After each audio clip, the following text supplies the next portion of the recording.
අදාස් මගේ බලාපොරොත්තු ඔබට වැදගත් වෙන කාරණා දෙකක් ගැන කතා කරන්න.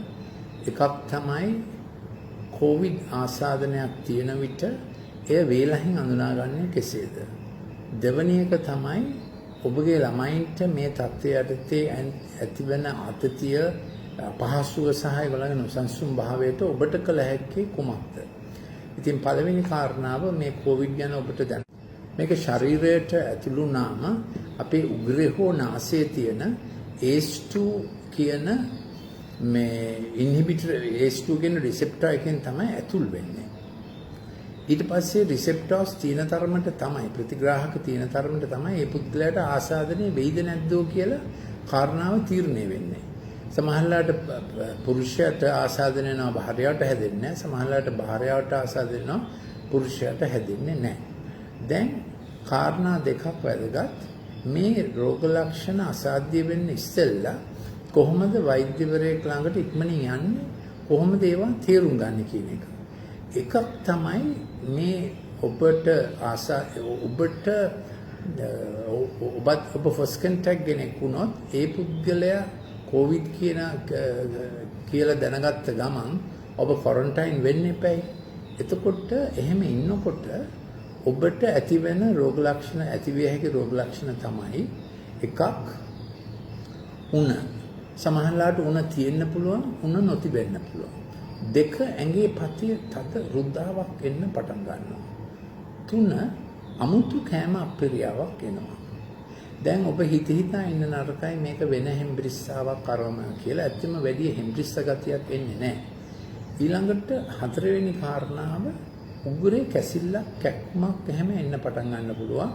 ඒක වෙන කවදාකවත් තිබුණේ නැති જાතියේ උගුරේ කැක්කුමක්. පස්වෙනි කාරණාව මේ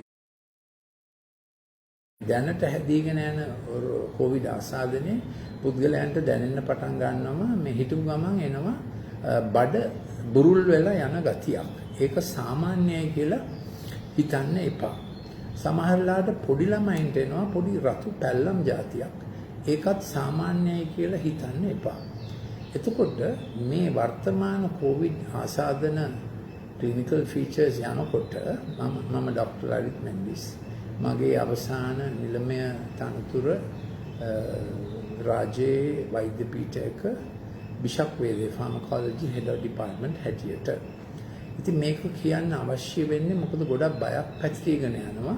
ඒ වගේම ඔබට තිබෙන ක්වොරන්ටයින් යටතේ හිටියත් ඔබට තිබෙන මේ ආසාදන තත්වය වැඩි වෙනවද කියලා දැනගන්නේ කොහොමද? ඒකයි අද මාතෘකාව. එතකොට සමහරුන්ට වැඩිවීම එන්නේ 3 වෙනි 4 වෙනි දවසේ. සමහරු ඔන්න උණ ටිකක් ආවා උණ බැහැලා ගියා.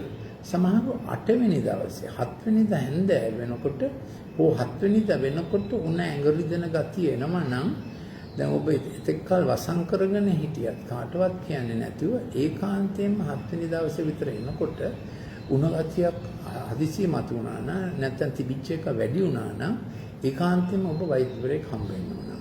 දෙක හදිසියෙ ඔලු කැක්කුමක් ආවොත් වෛද්‍යවරයෙක් හම්බ වෙන්න ඕන. තුන මුලින් උගුරේ තිබුණු කැසිල්ල වගේ එක එන්න ඔබට දැනන පල්ලෙහාට යනවා වගේ. එතකොට එක දවසක් ඒකෙන් උගුරේ පහලින් වගේ. ඊළඟට තවත් පහලින් වගේ. එතකොට කැස්සට වඩා ඔබට දැනෙනවා ඒක නිකන් අමුතු ගතියක්. එතකොට වහාම ඔබ වෛද්‍යවරයෙක් හම්බ වෙන්න ඕනේ. ඒ කියන්නේ පෙනහල්ල එෆෙක්ට් වෙන්න. පෙනහල්ලට මේක බලපාන්න පටන් ගන්නවා. ඉතින් කොවිඩ් ආසාදනයේ තිබෙනවා පියවර දෙකක්. පෙනහල්ලට ඇතුළු වෙන්නේ නැතිව ආසාදනයේ හැදී පහවීම. එතකොට ගොඩක් වෙලාවට පුද්ගලයා හිතන නිකන් මොකද්ද මට නිකන් උණ ගතියක් ඇති වෙලා ගියා. ගොඩක් අයට එහෙම තියෙනවා. එහෙම වෙනවා. නමුත් පෙනහල්ල ආසාදනය වෙන්න පටන් ගත්තාම තමයි අමාරු තත්ත්වෙ එන්නේ. ඒක අඳුනා ගන්න හැටි මේ කියලා දෙන්නේ. එතකොට උණ අඩු වෙගෙන යන එක වැඩි වුණා. විශේෂයෙන්ම 7 වෙනි දවසේ. ඉතින් සමහරලාට ඔබ 3 වෙනි දවසේ 4 වෙනි දවසේට එහාට මෙහාට බහැලා වැඩ කරන්නත් පුළුවන්. නමුත් 7 වෙනි දවසේ හැන්දෑව වෙනකොට 8 වෙනි දවසේ වෙනකොට උණ වැඩිවීම, ඇඟේ ප්‍රතිරුද්ධා වැඩිවීම, හදිසි හිස රදයක් වීම, නොතිබුණු නිකන් බඩබුරුල් වෙලා යෑමක් වීම, ඊළඟට කැස්ස එන්න වැඩි ගැඹුරු තැනකින් එනවා වගේ. 6 වෙනි කාරණාව ඉතාම උදක් බලන්න ඕනේ. මේක දැන් මුලින් ඉඳලම මේක ප්‍රැක්ටිස් කරන්න ඔබට දැනනකොට මේ 아무තු ආසාදනයක් ඇතුලේ ඇඟ ඇතුලේ තියෙනවා කියලා මේ හැමදාම හුස්ම ගැනීමේ ව්‍යායාමයක් ගන්න. ඒක කොහොමත් ඔබට හොඳයි. ඉතින් හුස්ම ඉහළට අරගෙන කියලා 1යි 2යි 3යි 4යි 5යි 6යි 7යි 8යි 9යි 10යි කියලා ඔය වේගයෙන් එක හුස්මෙන් ගණන් කරන්න පුළුවන්ද කියලා උදේත් බලනවා හවසත් බලනවා. යම් දවසක ඔබට දැනුණොත් හුස්ම අල්ලගෙන ඉන්න මට එච්චර බෑ කියලා වහාම වෛද්‍ය ප්‍රතිකාර හොයාගෙන යන්න අවශ්‍යයි. ඒ කියන්නේ පෙනහල්ලට ඒ ප්‍රශ්නේ දැනෙන්න පටන් ගන්නවා. දැන් මොකද්ද අපිට වෙන්නේ? මම මේක මේ ඉස්සෙල්ලා ක්ලිප් එක විස්තර කරා. මේක මගේ 190 වෙනි ක්ලිප් එක. දැන් අපි හිතමු මේක තමයි අපේ ගර්තය. ඒ කියන්නේ හුලං අපේ පෙනහල්ලට ඇතුල් වෙන තැන ගර්තයනේ. මේක තමයි ගර්තය. එතකොට ගර්තයට යාබදව තමයි මේ කේශනාලිකා තියෙන්නේ. පෙනහල්ලේ රුධිර වාහිනී තියෙන්නේ.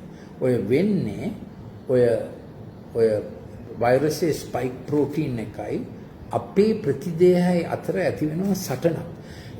ඒ සටන උග්‍ර වෙනකොට මේ ගර්තය ඇල්වියුලස් එක කියන එකයි පෙනහල්ලයි අතර තිබෙන තට්ටුව ස්තරය එන්න ඝනකම් වෙලා ඇතුළට ගන්න ඔක්සිජන් රුධිරයට ඇතුල් වෙන්නේ නැහැ.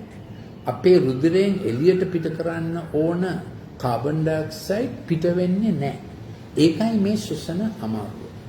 ඉතින් ඒක වෙන්නේ ඉස්සෙල්ලා අපි වහම වෛද්‍ය ප්‍රතිකාර කරගෙන යන්න ඕන. early home therapy තියෙනවා. ඒක බලක්වන්න දිය හැකි දේවලුත් තිබෙනවා. එතකොට ඔබගේ දොස්තර මහත්තයාගෙන් අහන්න ඕනේ මේ කැස්ස ගතිය එනකොට මොන හරි තියනවාද මේක තව වැඩි වෙන්න ඉස්සෙල්ලා බලක්වන්න පුළුවන් දේවල් මට තියනවාද කියලා ඔබ අහන්න අවශ්‍යයි. ඉතින් මේ පෙනහල්ලට ඇතුල් වෙන වායුවෙන් ඔක්සිජන් රුධිර නාලිකාවට ඇතුල් වෙන්නේ නැහැ. රුධිර පෙනහල්ලේ කේශනාලිකාවල තිබෙන දේවල් රුධිර මේ කාබන් ඩයොක්සයිඩ් පිටතට එන්න බැරි තත්ත්වයක් ඇති වෙනවා. ඒක තමයි මූලික ප්‍රශ්නේ. එතකොට තව එකක් තිබෙනවා. මේ ආසාදනයේ ප්‍රථම අවස්ථාවේදී ශරීරයේ ප්‍රතිශක්ති පද්ධතිය ඒ ස්පයික් ප්‍රෝටීන් සහ වෙන වෛරසයේ ආසාදනය කරන්නා වූ දේවල් වලට එරෙහිව ශරීරය ආරක්ෂා කරන පිණිස ආසාදන ප්‍රතික්‍රියාවක් පටන් ගන්නවා. ඒ කියන්නේ ඉමුන් ඉන්ෆ්ලමේෂන් එකක් පටන් ගන්නවා. ඒක පටන් අරගෙන පල්ලෙහාට යන ස්වභාවික පද්ධතියක් අපේ ශරීරයේ තිබෙනවා. ඒක ඉබේම පල්ලෙහාට යන ස්වභාවික පද්ධතියක් අපේ ශරීරයේ තිබෙනවා. ඒක ඒ පල්ලෙහාට යන පද්ධතිය අඩුවෙන් ක්‍රියා කරනවා නම් එන්න මේ ආසාදන වේගය වැඩි වෙගෙන යනවා. එතකොට කරන්න ක්‍රමයක් නැති වෙනවා. කොහොමද මේ අර වැඩි වේගන යන ආසාදනය අඩු කරන්න තිබෙන අණු ඒවලට කියන්නේ ස්පෙસિෆික් ප්‍රොඩිසෝල්වර් මොලිකියුල්ස් කියලා. දැන් ඔබ හැමදාම විටමින් D ගන්න අවශ්‍යයි. පළවෙනි සැරේට 60000 එකක් ගන්න. ඒක සතියකට සෑහෙන. ඊළඟට දිනපතා විටමින් D 3000ක්වත් ගන්න ඕන. සින්ක් කියලා එකක් තියෙනවා. තුත්තනාගම සින්ක් මේ මිලිග්‍රෑම් 50ක් ගන්න ඕන. විටමින් C 1000ක් ගන්න ඕන.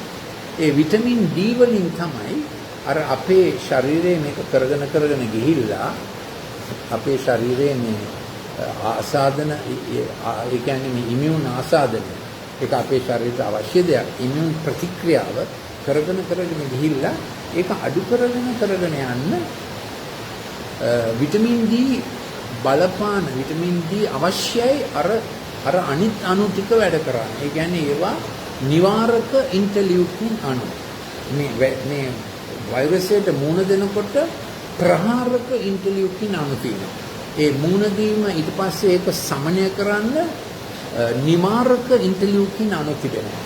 අර විටමින් D ගත්තම අර ඉන්ටර්ලියුකින් නිවාරක ඉන්ටර්ලියුකින් අණු හොඳ තත්ත්වයෙන් තියාගන්න ශරීරයට පුළුවන් වෙනවා. දැන් මේක තේරෙනවා. ඒ නිසා විටමින් D ගැනීම අත්‍යවශ්‍ය දෙයක්. ලයිට් එක පොඩ්ඩක් දාන්න. ලයිට්. ඉතින් මූලික දේ විටමින් D ශක්තිය තියා ගැනීම, සින්ක් ගැනීම, එතකොට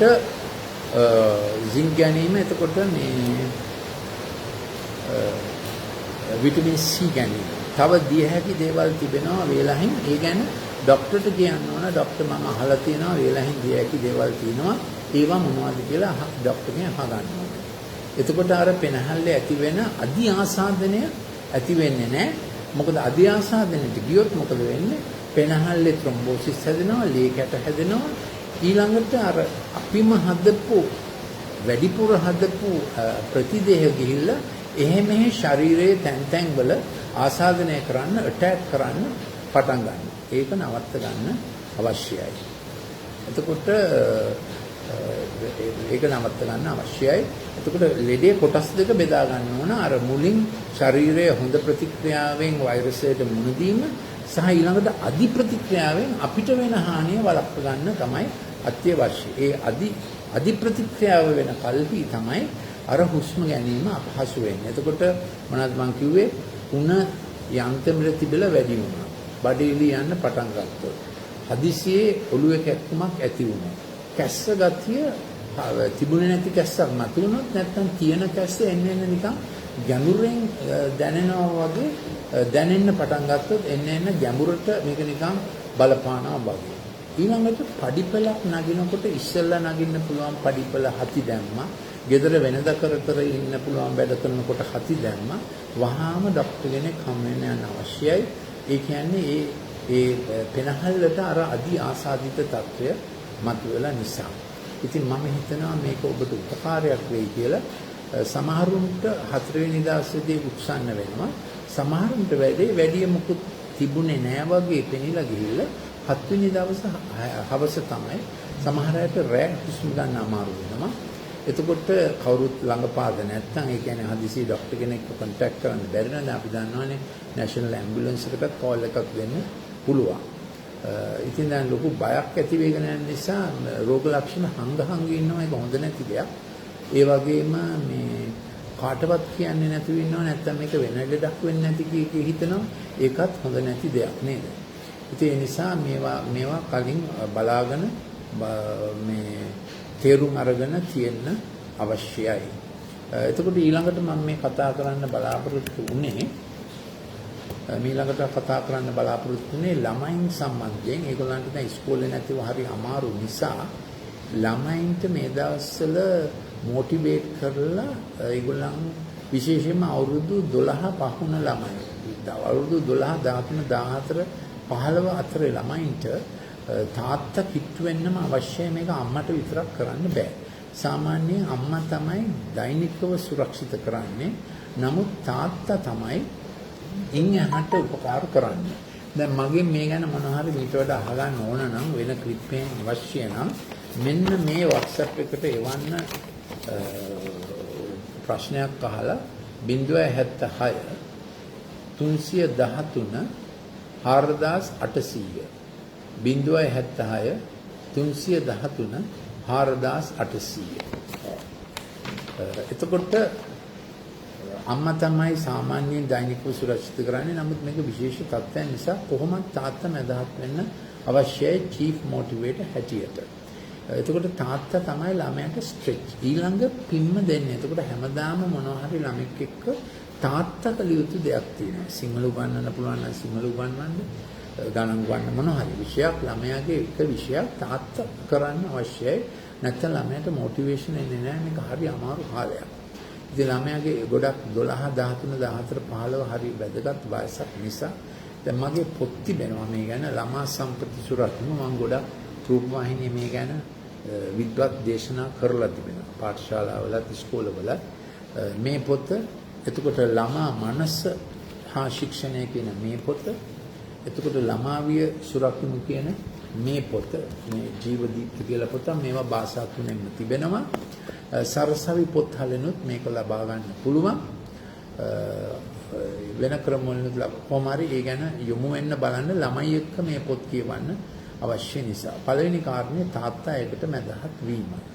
දෙවෙනි කාරණාව මේ පික්සල් ස්ක්‍රීන් එකේ ගොඩක් ඉන්නකොට ළමයිගේ මොලේ යම් යම් වෙනස් වීම ඇති වෙන නිසා පරණ ලැප්ටොප් එකක්. ඒ කියන්නේ ටච් ස්ක්‍රීන් නැති ලැප්ටොප් එකක්. PPI pixels per inch අඩු ලැප්ටොප් එකක් හොයාගන්න ඕන. ටච් ස්ක්‍රීන් නැති. නැත්නම් ඩෙස්ක්ටොප් එකක් හොයාගන්න ඕන. නැත්නම් ළමයා අරක බලාගෙන පාඩම් කරනකොට එයාගේ මොලේ රසායනික වෙනස් වීමත් ඇති වෙනවා. ඊළඟට අධිගාමිකත්වයක් ඇති වෙනවා. අවධාන උණතාවයක් ඇති වෙනවා. අධික්‍රියාත්වයක් ඇති වෙනවා. ඒ කියන්නේ නිකන් හිටියන් නිකන් වේගවත් වෙන ගතියක්, නංගියක රණ්ඩු කරන ගතියක් ඇති වෙනවා. එතකොට අපේ මේ ශික්ෂණ පතය හිතාමතා විධායක සම්‍යශීලී ලෙස තමයි අපි හිතාමතා ආරම්භය, තරණය, සාර්ථක අවසානය well done කියන්නේ කවුද? ළමයාටම හැඟෙන්න ඕන මම මේක හොඳට කරා කියලා. ඒ කියන්නේ පළවෙනි කොටස ඩෝපැමින් වලින් වැඩ කළා අඩු වෙනවා. දෙවෙනි කොටස සෙරොටොනින් වලින් වැඩ කළා චෙක් බෑක් විචක්ෂණයක් කරලා බලනවා මගේ පාඩම හරියට කෙරුණාද.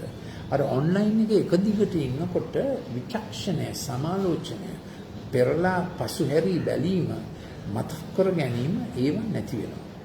ඒ නිසා ළමයාගේ පික්සල් ඉන්ටෙන්සිටි එක, ඇහැට ඇතුල් වෙන පික්සල් තීව්‍රතාවය අඩු කරගන්න අවශ්‍යයි. ඒකම යාගේ චරිත නිකන් ගහ ගන්නවා වගේ හදනවා, රණ්ඩු කරනවා වගේ හදනවා. ඒ නිසා මගේ මේ පොත් ලබාගෙන කරුණාකරලා ඒගොල්ලෝ එක්ක කියවන්න රණ්ඩු කරන්නේ නැතිව මේ ප්‍රශ්නේදී අම්මයි තාත්තයි දෙන්නම විද්වත් වෙන්න අවශ්‍යයි. අයියාගෙන් අක්කගෙන් උපකාරයක් ගන්න ඕන. විශේෂයෙන් මේගොල්ලෝ O level කරනවා, A level කරනවා. ඒගොල්ලෝ ස්මාර්ට්ෆෝන් එක සෙල්ලම් කරන් ගියොත් හරි ලොකු ප්‍රශ්නයක් වෙනවා.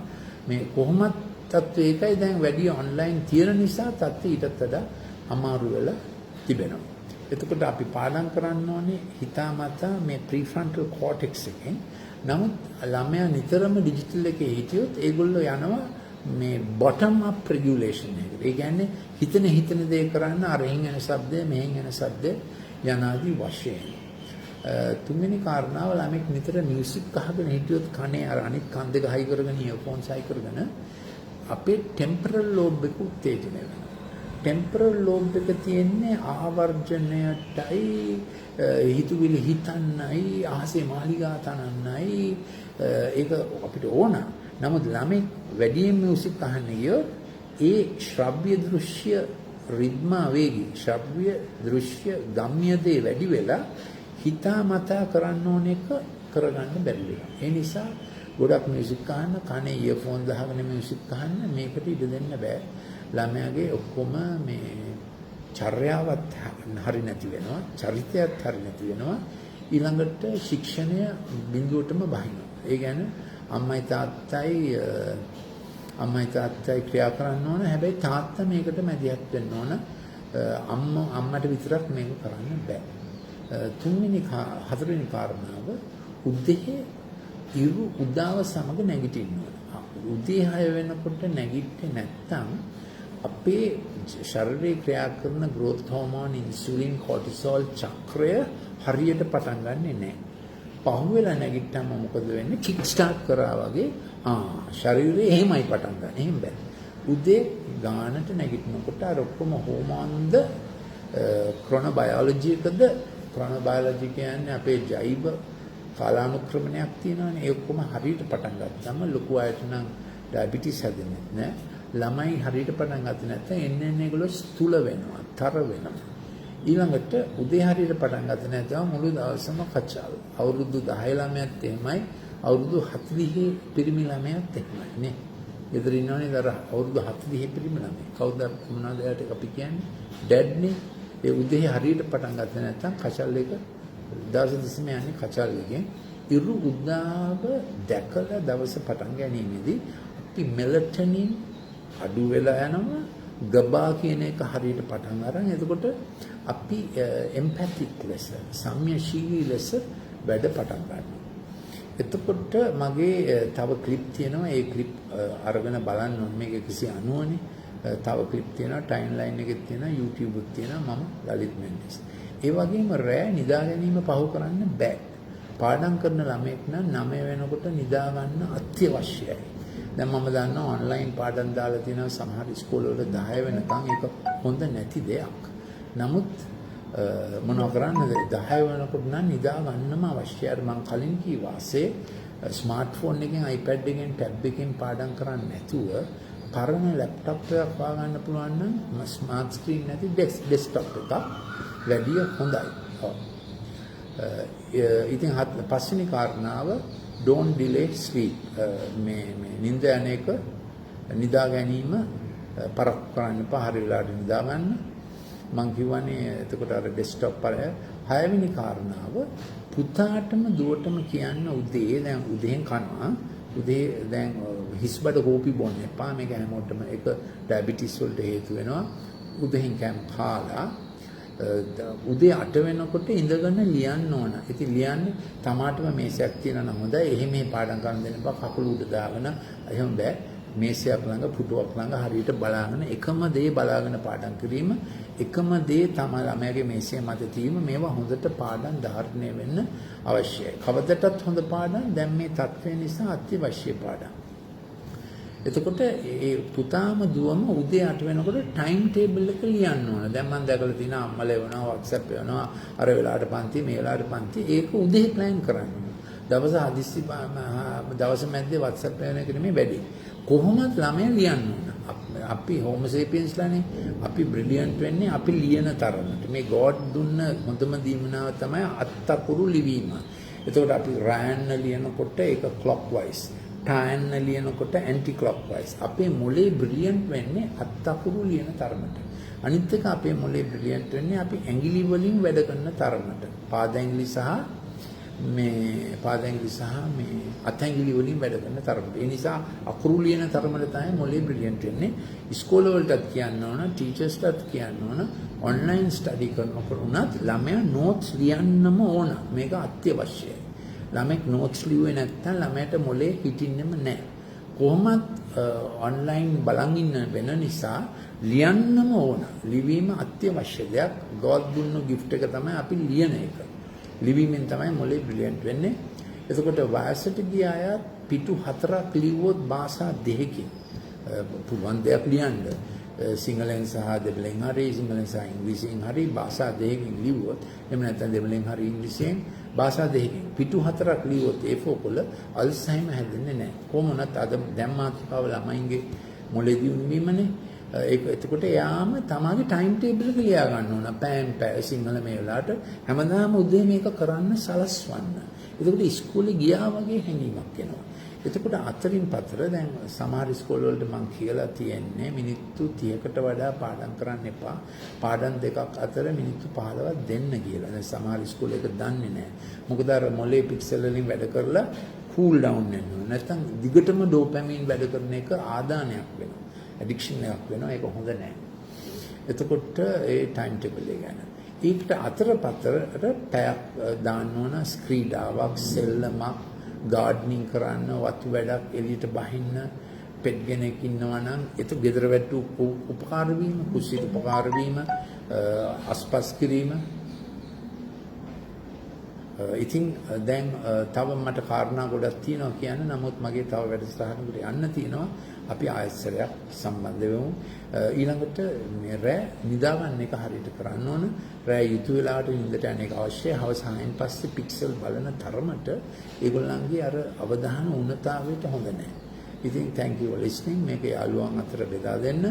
මතක තියාගන්න අපි වෙන වැඩි විස්තර අවශ්‍ය නම් ඉන්නහට WhatsApp එකක් යවන්න 076 313 4800.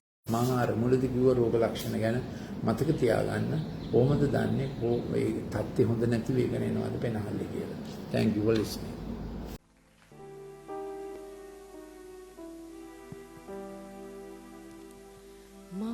කුසයේ සිට මා සුළුවේ ඔබයි මෞගේ කුසින් මා බිහි කලේ ඔබයි මෞ කුසයේ සිට මා සුළුවේ ඔබයි මෞගේ කුසින් මා බිහි කලේ ඔබයි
දිව හුරු කරලා පුංචි පාද මුල් පියවර යොමලා ජීවන මග මුල් අදියර තබලා අම්මේ යන්න එපා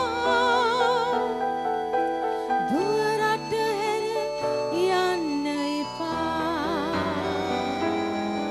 අම්මේ යන්න එපා